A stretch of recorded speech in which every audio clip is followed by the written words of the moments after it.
Ifanye bulfutu alagani bulfu Biya kangenya Oromiyana alagani bulfu Assalamu alaikum wa rahmatullahi wa barakatuhu. Aishamaa harka fuune kabajamtootaa fi jaalatamtoota ilmaan Oromoo qaqqaalii idil addunyaa irratti argamtan kabajaa fi jaalalli kiyyaa bakkuma isin jirtanitti isin bira haa qaqqabu isiniin jecha egaa guyyaa har'aatis qophii tokkoon walitti deebinee jirra.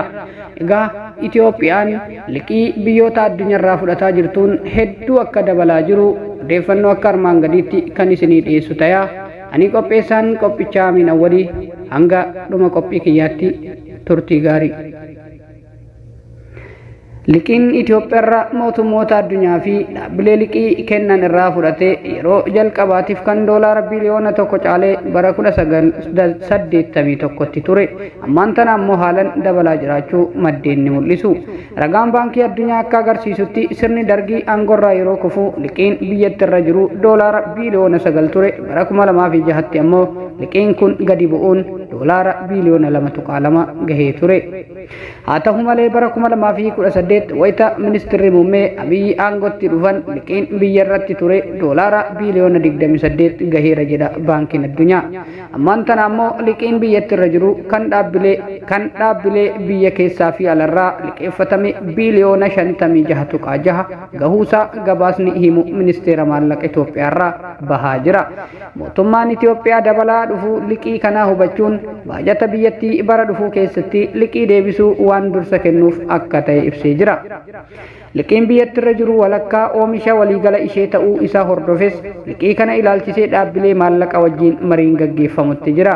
Walgahichi kan hogganamu leenjistoota liqeessitoota Itoophiyaa gurguddoo kan ta'an Faransaay fi Chaayinaa fa'i.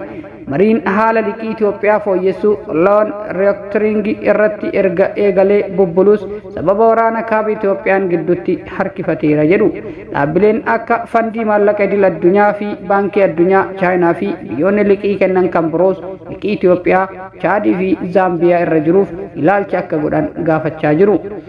Daareektarri IMF Kiristaliin Joorjiyoovaa biyyoota qormaanni isaan mudachaa jiruuf furmaata barbaaduun ni barbaachisa jechuun Rooyitersitti himanii jiru. Bara 2018 wayita ministeerri muummee Abiyyi Ahmad aangoo qabatanitti liqiin biyyoonni fi dhaabbileen maallaqa idil addunyaa Itoophiyaa irraa qaban gara doolaara biliyoona 28 kan gahu akka ta'e baankiin addunyaa waabeeffachuun ogeessi diinagdee Dr. Ayyalee Galaan BBCtti himanii jiru. Akka odeessi kun jedhanitti ergasiis jijjiirama siyaasaa fi rifoormii godhaman deeggaruuf dhaabbileen idil addunyaa fi biyyoonni dhuunfan karaa arjoomaa fi liqaatiin doolaara biliyoona lakkaa'amu Itoophiyaaf kennanii jiru. Erga bara 2018 booda wanti bade abdii guddaa tureera kan ka'e mootummaanis hanga barbaade liqeeffadheen biyya ittiin guddisa jedhee warri biyya alaas Itoophiyaan karaa sirrii deemaa jirti jedhanii biliyoona danuu takkumatti gadi naqanii sun homarra hin oolle. Liqaa mootummaan muummicha ministeeraa Abiyyi dura ture liqeeffatee osoo hin deebi'in erga muummichi ministeeraa Abiyyi aangootti dhufanis doolaarri biliyoona 10 ol ta'uu ida'amuun liqii biyyatti irra tuulamee turetti dabalamee jira. Liqii kafaluun isaa kan dura caalaa amma rakkisaa ta'aa dhufeera. Duruu badaa ture amma immoo ittuu hammaateera jedhu liqeessitoota Itoophiyaa fi biyyoota Afrikaa biroo guddoo kan ta'e faandiin maallaqa idil addunyaa IMF bara 2020 keessa doolaara biliyoona 3 raggaaseera. Ejensiiwwanii fi baankiin addunyaas akkasuma maallaqa biliyoona 3 liqeessaniiru kan jedhan Dr. Ayyalaan ammaan tana liqaan Itoophiyaa irra jiru biliyoona 33 gadi akka hin taane kaasu. IMF liqii kan Itoophiyaaf raggaasuu isaatiin dura bara 2019 keessa gabaasa baaseen biyyattiin liqii deebisuuf rakkoo keessa jirti jedhanii jiru. Akeekkachiifni kun kan bahee liqaan Itoophiyaa irra jiru doolaara biliyoona 2 wayita hir'isetti kun ammoo ergasii haalli jiru ittuu hammaachuu ergisa agarsiisa jedhu Dr. Ayyalaan. Baasii fi galii mootummaa miseensota mana marii bakka bu'oota ummataaf dhiyeenya kan ibsan ministeerri muummee Abiyyi Ahmad ji'oota 11 keessa darban birrii biliyoona 330 sassaabuu fi baasiin biyyattii immoo biiliyoona 500 gahuu himan. Baasii fi galiin jidduu qaawwii hanga kanaa fi kan sababa ta'e liqii ta'us dubbatu. Muummichi ministeeraa waggaa kana keessa liqii doolaara biiliyoona 1.7 kafaleera. Kun ammoo gara birrii biiliyoona 100 birrii biiliyoona 100 ta'a jedhan. Baajata bara dhufu akka lakkoofsa Itoophiyaa bara 2015 kan raggaasifame birrii biiliyoona 786.6 keessaa harki caalu liqii deebisuu fi deebisanii ijaaruu fi ijaarsa humna ittisaaf akka oolu ibsamee jira. Ogeessi diinagdee Abdul Mannaan Muhammad rakkoolee guddina Itoophiyaa boodatti harkisan keessaa ijoon liqii ta'uu dubbatanii jiru. Muummichi ministeeraa Abiy dhimma baajataa irratti miseensota mana marii wajjin yeroo mari'atan yaadota dhiyaatan keessaa baajata akka malee qisaasuusuu fi dandeettiin galii walitti qabu biyyattii laafuun akka ijootti kaa'aniiru.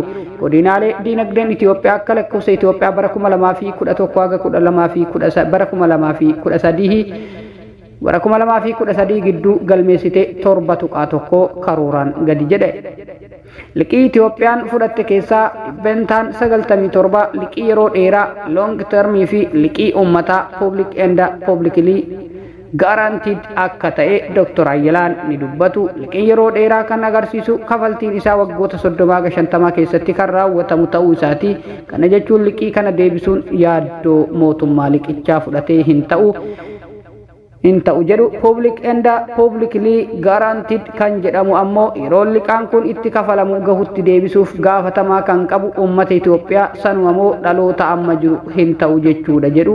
Dhaabbileen idil addunyaa Itoophiyaaf liqeessan kan akka baankii addunyaa fi IMF wayita liqii kennan yeroo jedhame keessatti maallaqichi yoo deebisuu baatan waan akka wabiitti qabatan fudhatu. Ogeessi diinagdee Dr. Ayyaleen Itoophiyaan maal qabsiiftee liqeeffachaa akka jirtu ifatti wanti beekamu hin jiru jedhu. Biyyoonni kaanis akkasuma maal qabsiisanii akka liqii fudhatan ifa hin godhan jedhanii wanti kun kan ifa ta'u kaan liqeessee fi kan liqeeffate gidduu rakkoon dhalate wal himachuun yeroo eegalu ta'uu himu. Mootummaan yeroo liqeeffatu qabeenyuma harka isaa jiru qabsiisee liqeeffata. Garuu maali inni kan jedhu icciitidha. Yeroo baay'ees kan beekamu wal dhabanii gara seeraa yoo wal geessanidha. Akka fakkeenyatti mootummaan Keeniyaa liqii Chaayinarraa fudhatee ture irratti yeroo wal dhaban Chaayinaan buufata doonii Maambaasaa fudhachuuf yeroo jettu wabiin liqii fudhateef qabamee buufaticha taa'uun beekame jechuun fakkeenya kaasu. Zaambiyaanis akkasuma humna ibsaa ishee qabsiiftee ture kan liqeeffate liqiin sun kafalamuu didnaan Chaayinaan kan kooti jechuu jalqabde. Liqii Itoophiyaan fudhatte wajjin wal qabatee hanga ammaa dhibdeen waan hin dhagahamneef abdii qabame irratti maal akka ta'eef ragaan akka hin jirre himu. Waggoota muraasa darban Itoophiyaan liqii dhaabbileen idil addunyaa Itoophiyaa fi biyyoota Afrikaa biroo irraa qaban itti deebisan ilaalchisee fooyya'insi akka jiraatu irra deddeebiin gaafachaa jirti. Tibba kanas dhimmicha irratti mariin godhamaa ture. Liqii deebisuu irratti gaafiin loon reestaringii dhiyaate irratti kan gaafatame Dr. Ayyalaan baajata bara kana mootummaa qabate keessatti kan sadarkaa jalqabarra jiru liqii kafaluudha jedhan. Waraanni kaaba Itoophiyaa jalqabuu dura liqii deebisuu irratti ilaalchi akka godhamuu fi gaafataa kan ture Itoophiyaan waraana keessa dhaabbilee liqeessan waliin hariiroon qabdu laafuun amma liqaa akka deebistu dhiibbaa keessa ishee galchee jira jedhu. Baajata mootummaa bara baraan qabaatu keessatti liqaa kafaluun sadarkaa jalqabarra yoo ta'u erga argee hin beeku kan jedhan ogeessi kunis dhiibbaa jiru agarsiisa jedhan. Gaafiin amma Itoophiyaan dhiyeessite loon restructuring jechuun salphatti yeroo ibsamu yeroon itti deebisuu naachurs humna koon oli na fooyyessi jechuudha jedhu Dr. Ayyalaan. Gaafiin kun bifa adda addaa kan qabu yeroo ta'u liqiin kun humna koon ol ta'ee naaf haqi yookiin naaf dhiisi dhala liqii kanaa naaf xiqqeessi yookiin yeroon itti deebisuu naaf dheeressi kan jedhu ta'uu himan. Liqeeffatanii deebisuu dhabuun sadarkaa idil addunyaatti yakka kan jedhan ogeessi kun dubbiin gaggeeffamu liqeessitoota amansiisanii tarree biyyoota black list keessa jiran akka hin galle yaalii godhamu jedhu. Yeroo hedduuf dhaabbileen maallaqaa fi biyyoonni liqeessan Itoophiyaarraa liqii haqaniiru. Yeroo baay'ee marii loon reestariing keessatti kan milkaa'u yeroo itti deebisan dheeressuudha jedhan. Ammas wanti taa'uu jiru yeroo itti deebisan dheeressuudha. Gama Itoophiyaan akka oduu gaariitti yeroo dubbatamu kun gama Itoophiyaan akka oduu gaariitti yeroo dubbatamu dhageenya garuu balaa qaba jedhu. Falaa yeroo ta'e afuura baafachuuf yoo gargaare malee dhalli yeroo barri isaa dhalatu baay'ee guddaadha jedhu. Yeroon dheerachuu isaa warri mootummaa akka mo'annaa guddaatti dubbatu garuu biyya hiyyoomsa deema short terms gain long term pain dha. Dhaabbileen maallaqaa idil addunyaa biyyoonni saharaa gadii dhibbeentaan 40 liqii hammaataa keessa jiruudha jedhu.